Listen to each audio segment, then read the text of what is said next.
వాస్తవాలు ప్రజలకు చెప్పాలన్నటువంటి ఉద్దేశం ఏమీ లేదు.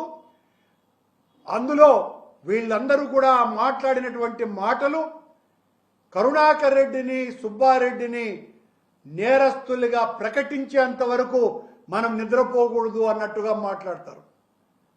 ఛాలెంజ్ చెప్తున్నాం, తప్పు చేసినటువంటి వాళ్ళమే అయితే భయపడి పారిపోవాల్సినటువంటి పరిస్థితి మాది కాదు. దేన్నైనా ఎదుర్కొనేదానికి సిద్ధంగా ఉన్నాం. ఏ తప్పు చేయలేదు కనుకనే దానికి సంబంధించి సిట్ చంద్రబాబు నియమించినటువంటి సిట్టును మేము ఆక్షేపించినాం. ఎందుకు?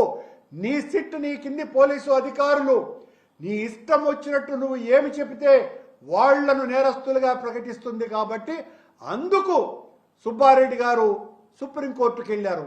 వాస్తవాలు ఏంటి అన్నది మీ ఆధ్వర్యంలో జరగాలని. దాన్ని ఒప్పుకోరెందుకు మీరు?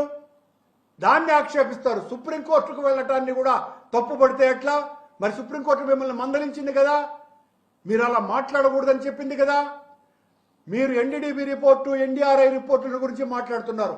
వాళ్ళు ఏదో చాలా స్పష్టంగా యానిమల్ ఫ్యాక్ట్ ఉంది అని నిపుణులు ఇప్పటికీ సంవత్సర కాలంగా పదుల సార్లు చెప్పినారు. దానికి సంబంధించినటువంటి వాళ్ళు ఎన్డీడీబీ కానీ ఎన్డీఆర్ఐ కానీ ఎవరైనా కూడా 100% పూర్తిగా ఏమీ లేదు అనే విషయాన్ని చెప్పరని, ఆవులు తినేటువంటి ఆహారాల కారణంగా అందులో కొవ్వు శాతం ఉంటుంది, 1% 1/2% అన్నటువంటి విషయాన్నే ఎన్డీడీబీ ప్రకటించింది అన్నటువంటి మాట చాలా సుస్పష్టంగా నిపుణులందరూ కూడా చెప్పినా కూడా ఈరోజు శాసనసభ సాక్షిగా మళ్ళీ నేను ఎన్డీడీబీ ఇచ్చినటువంటి రిపోర్టు మీద ఆధారపడే యానిమల్ ఫ్యాక్ట్ ఉంది అని మాట్లాడాను అని చెప్తారు.